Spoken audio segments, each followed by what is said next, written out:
Welcome to the Acadec Coaches Playbook from the Texas Academic Decathlon. I'm Jared Stewart, and I'm here with Falak Ajani and Chad Smith from MacArthur High School. Falak has been coaching for 8 years, and Chad has also been coaching for 8 years, both in the assistant coach role and Falak in the head coaching role. So welcome, Chad and Falak. Thank you for having us. Welcome. Thank you. This is our episode where we're going to be focused on recruiting as we move into the spring time of the year. As state is now in the rearview mirror, all coaches begin to kind of look at that next year, building that team for next year as we anxiously await for the guides and outlines and something to actually study beyond just reading the novel. So guys, where do we start with recruiting? What's kind of that first step for y'all? I became the head coach at the beginning of last year. And as such, like, we've made some major changes when it comes to recruiting students. Chad and I both are kind of in a unique position in that I teach 9th graders mostly, and he teaches mostly 10th graders. And in a 9 through 12 high school, we're able to now, having them in our classes, are able to recruit them young, as they say. So we can keep them throughout the years. So we really have 3 main sources that we use to recruit. And the first comes from the fact that we have 9th and 10th graders, is that we look through our own rosters. Chad teaches AP, I teach GT and older AP. So we'll talk about my GT classes that are younger. And we really scrub through our rosters, and we keep it in mind at the very beginning of the year. That at the end of the year, this is going to be our first pool of students to pull from. So we're looking for specific skills throughout the year that we want them to exhibit in our Acadec classes. So we keep that in the back of our mind all year long. And then our first thing is to go through that roster. Another great thing about having the honors and AP freshmen and sophomores is that they get a glimpse of what it's like being in a class with us.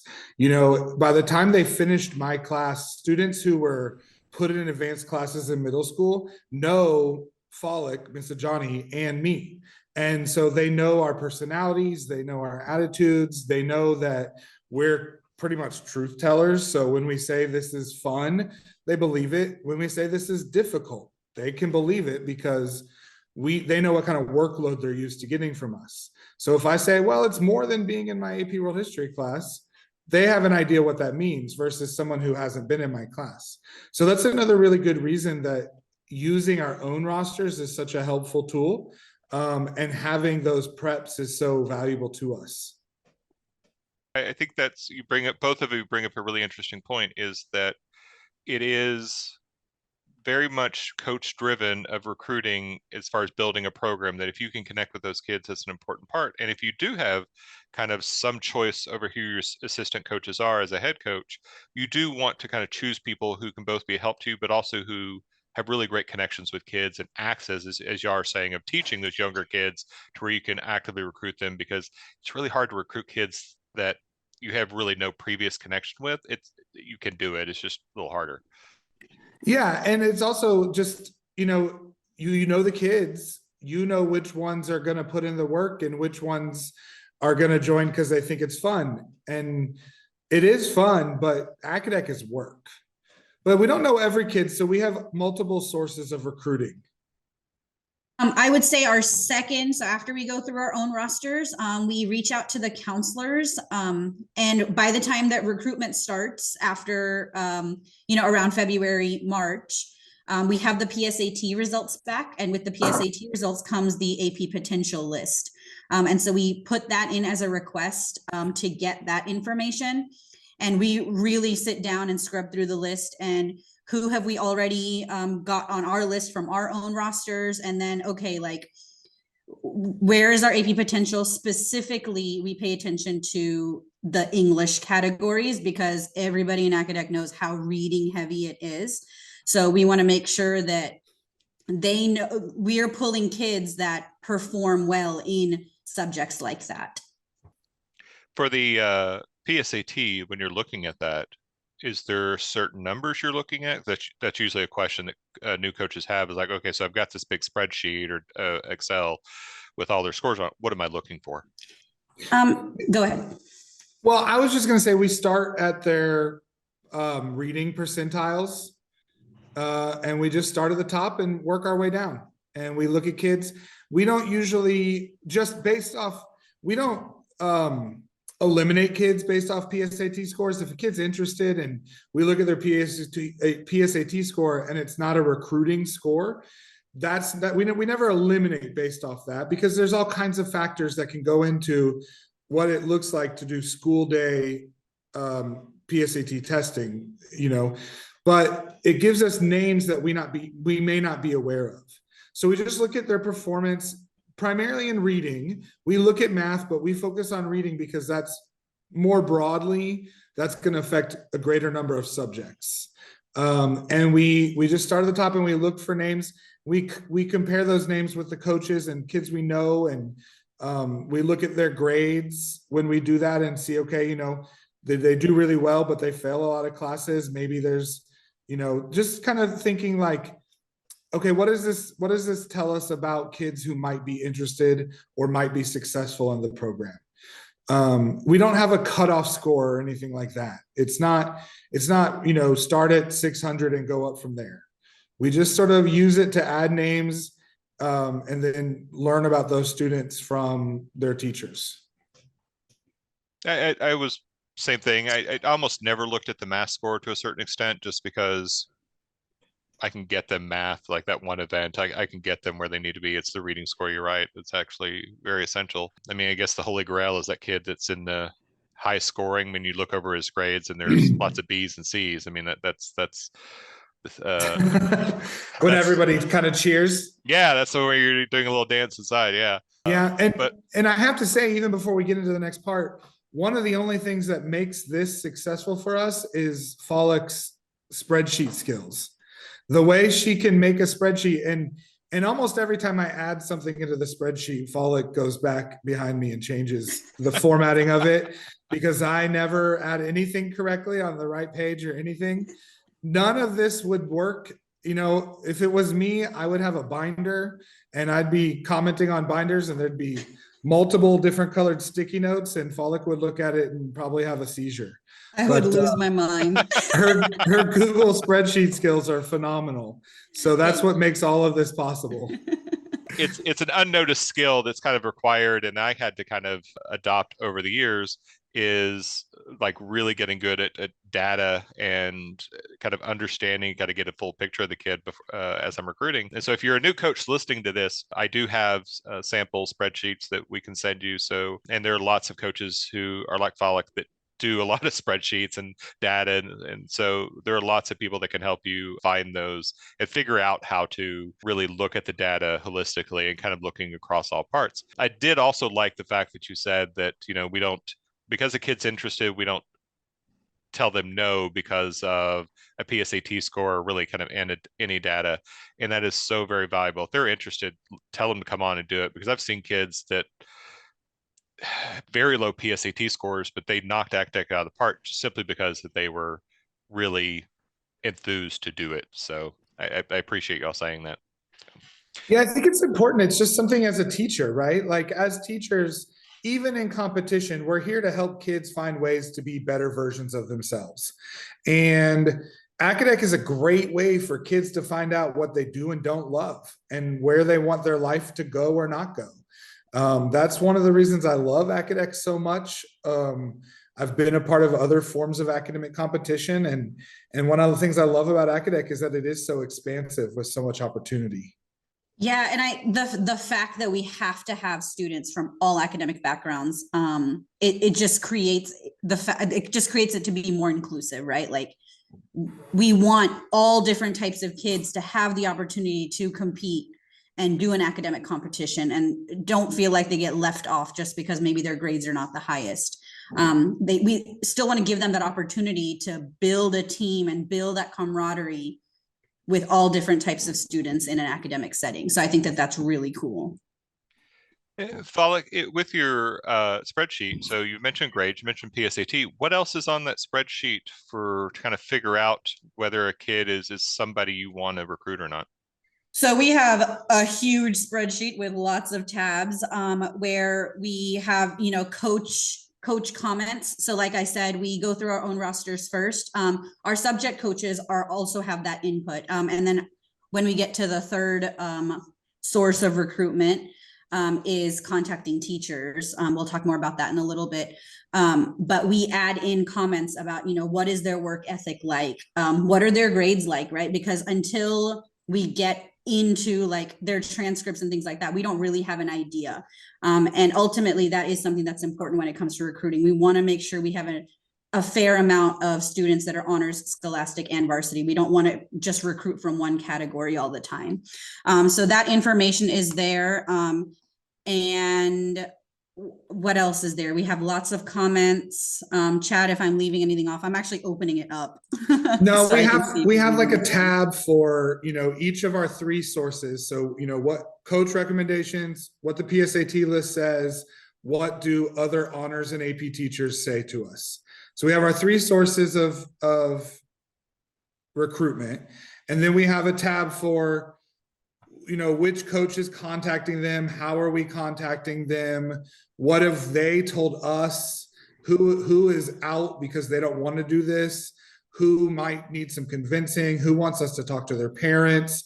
Where's the next follow-up? When was the last time we reached out to them? Is it a definite no? What's their scale of interest? Yeah. And then we kind of categorize them based on that too. Our last tab is just once we get the counselor course selection phase. So we have confirmation from the counselor that this course is selected. So, and then what follow-up we need to do with counseling to get kids into the course who said they wanted into the course. That's our last tab. Wow, that's really systematic, and I think even above and beyond even the intense recruiting I was doing. I'm quite impressed with that.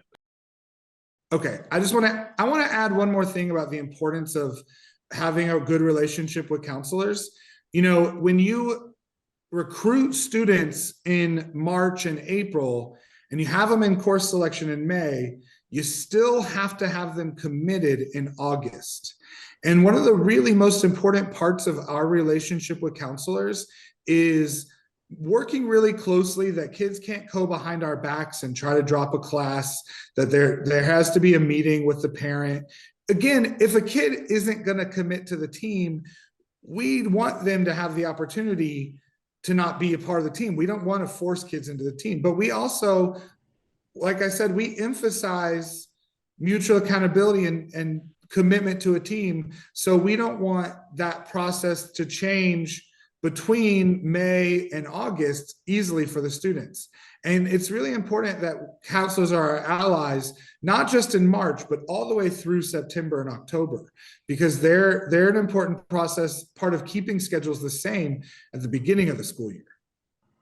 No, that's exactly correct. That's all my counselors have been. You've got to keep an open communication with them to make sure that what's going on that side of it, and they know what's going on this side of it, just so it's very well said. Keeping them is just as hard as getting them in. Yeah. So let me ask you about teachers, because this often comes up and people ask, like, okay, I'm gonna get recommendation of teachers. Do you find that some teachers kind of get it better about who should be an Acadec than others, and how do you figure that out? Which teachers kind of give you better kid names versus teachers who don't? Well, I think there's a lot to that, but I think the key component of that is that if I'm getting names from a teacher of kids I don't know, then that's an opportunity. And so then whether that kid is right for the program will be discovered in our follow-up with that student, right? Whether they're interested, what their grades are like, we look at the other data points we have. Sometimes I'm not going to lie. We had a recommendation this year that was a student I had in the year previously, and I put in the spreadsheet, no, no, no, no, no, no. I had a very different experience with that student than this teacher did. But every name they give us is an opportunity for us. So sure, there are teachers that get it and teachers that just send their favorite kids, the ones that sit by their desk by choice. But it doesn't bother us if teachers who don't really understand what we're asking for give us names, because that's just a chance for us to find a kid and get to know that kid and build a connection that we didn't have previously.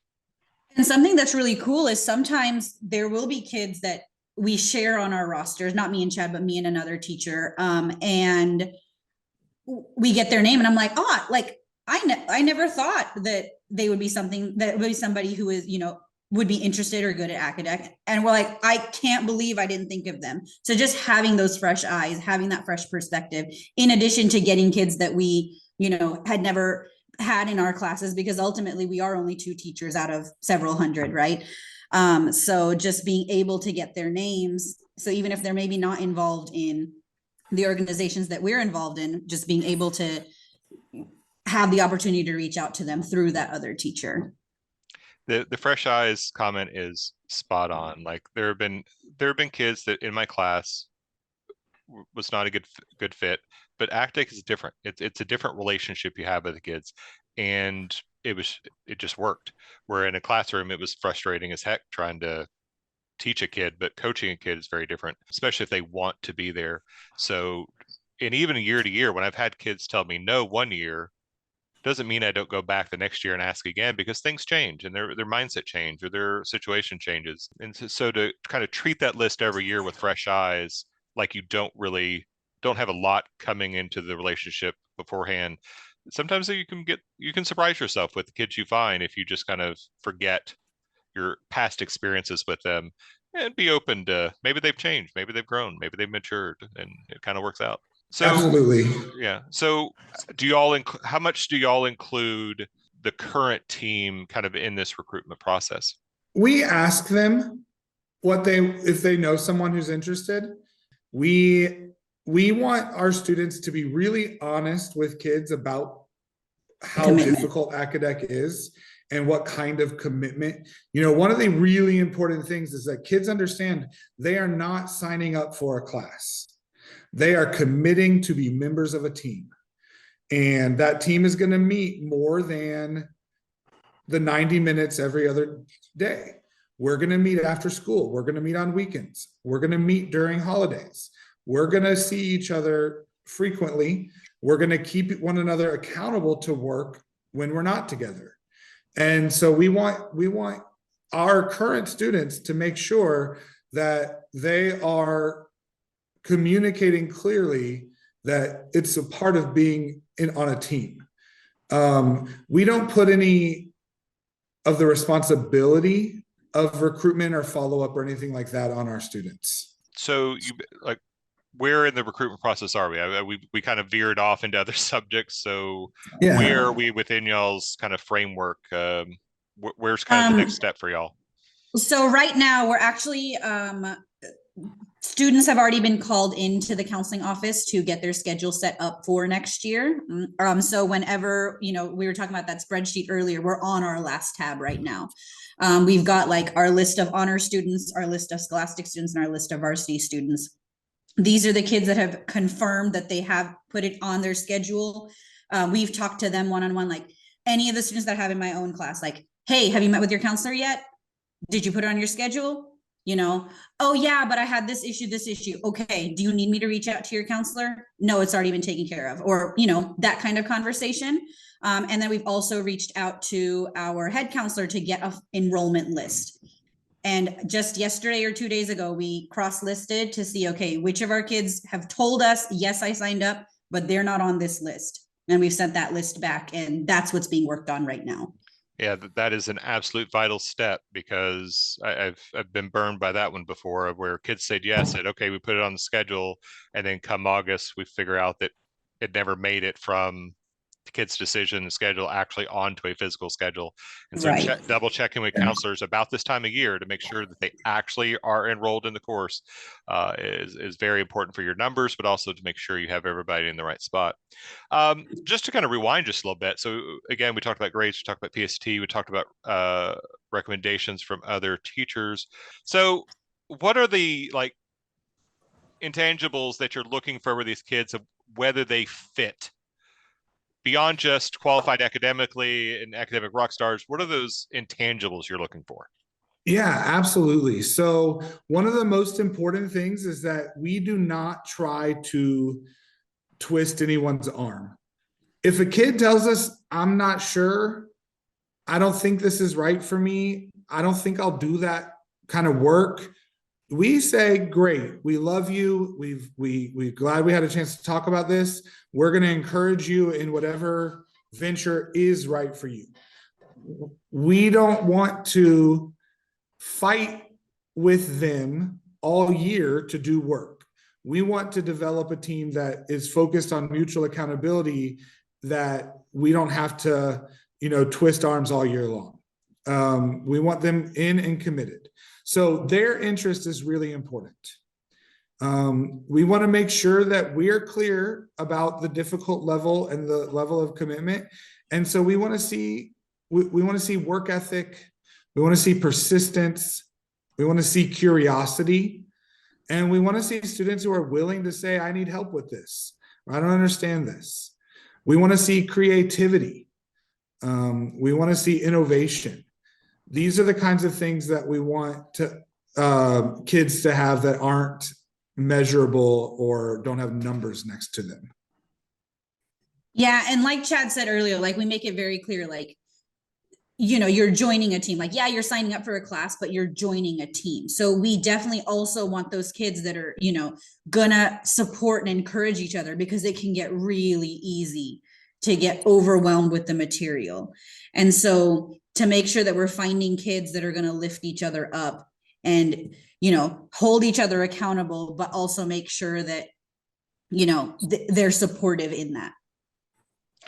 To what extent are the kids kind of familiar with that understanding of what it is to be on a team? How many are coming in with kind of a previous experience being on a team, or even just an understanding of what that means? That's a really interesting question. We have students that that are involved in other activities, and we have students who have really not found a niche or a home for them outside of the classroom. So I've never put any energy into, I couldn't answer that question without a speculation.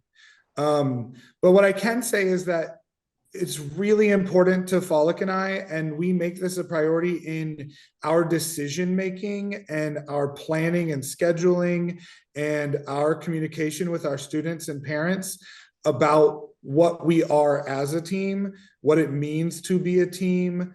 When we don't have time from school, that doesn't mean we're taking a break from the team. We're still committed. We still have mutual accountability. We talk about those things pretty often in our experience. I can say in the past, the kids that have not been part of a team, in another sense, it's almost really cool to see them involved in Acadec, because that's where they find their people. That's where they find their team. And it's not something that they've had before. And so to see them develop that is just see that growth in the way that they perform as a team. Seeing that growth throughout the year has been really rewarding for me, at least. Absolutely, Follick. That is one of my favorite aspects of Acadec, is that kids who have never been on a team before, because generally that's an athletic kind of setting for that, never been on a team before, get to experience what it means to be on a team and kind of bond and work together in still academics, but not quite academics, in a different kind of setting. And so I love that aspect.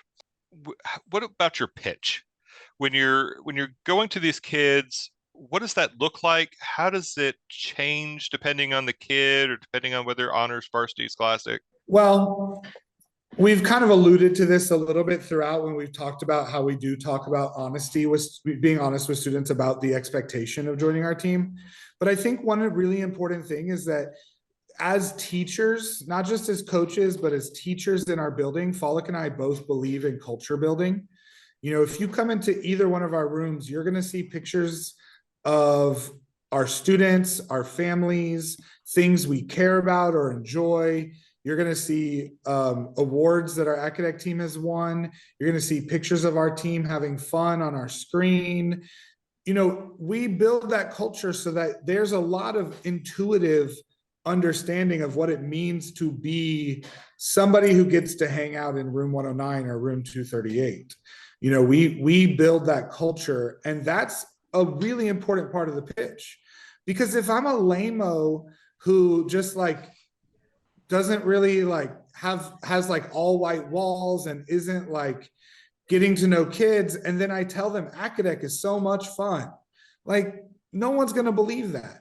But if kids have heard of me or know me in the halls or have been in my class, when I tell them we have fun in Acadec, they're going to believe it because they've had fun with me before. Same thing with Follick. She's proven to them that she's a culture builder. But they also know that you learn when you're with us. You don't come in our rooms and not work. So when we say it's difficult to be an Acadec, they believe that too, because they know how much our students work in our classes, not just on academic decathlon. Yeah, and I think, oh, sorry. No, I was just going to say there's more to it, and then I was going to gesture toward you. Well, and I was going to say, like, Chad and I both have really high expectations in our class, even content wise. So they know, any of people that know us know that that's something that we take through in anything that we're involved in, especially when it comes to school, right? Like those high expectations are going to follow us. And so whenever we were pulling kids to speak to, when we were doing recruitment, students that we were interested in our own classes or outside or whatever, we always would say, like, Acadec is a lot of fun, but it is a lot of work, so we don't want to mislead anybody. And we make it very, very clear, like, you are going to do a lot of work. There's going to be lots of reading. We don't hide the reading from them. I want you to know what you're getting into, because we don't want them coming in and then they just drop like flies because they didn't know what they were getting into. So we want to be very, very clear about what that expectation is. But them knowing us, they know that we're going to make it as fun as possible. They're going to have fun while they learn. I think you're dead on. That is exactly kind of the mindset you have to. You can't sell them this as one thing and then come August it be something completely different, because you are going to lose quite a few kids. Now that you've got a list, you've got everyone signed up, what do you do in this last month or so of school to kind of get them off to on the right foot? So this is not something that we had the opportunity to even do last year. And Chad and I are both really learning. We both call this like our learning year. We have already gotten novels to students. We have told them that the expectation is that it gets read at least once before they leave for the year. And as you know, the math is on a 3-year rotation, and I'm a math teacher. So we're going to start calling students in to do some geometry, do some art history, do some microeconomics, whatever we can to at least lay a foundation. So they go into the summer knowing, like, okay, I'm already a part of this. They are not waiting until the next school year to get started. Yeah, I think that's kind of an excellent point, is to kind of make sure that they feel like they are part of something before they leave for the summer. You're more likely to lose them in the summer if they don't feel like they've already started something. So, well, thank you, Follick and Chad, for joining us today on the Acadec Coaches Playbook. And thanks to our listeners for joining us. Remember to follow all our social media accounts to stay up to date all year on the exciting world of Texas academic decathlon. If you have topics or questions you'd like answered, reach out to us through our accounts or email us. We'll see you next time. Thanks, Chad. Thanks, Follick. Thank you. Thank you.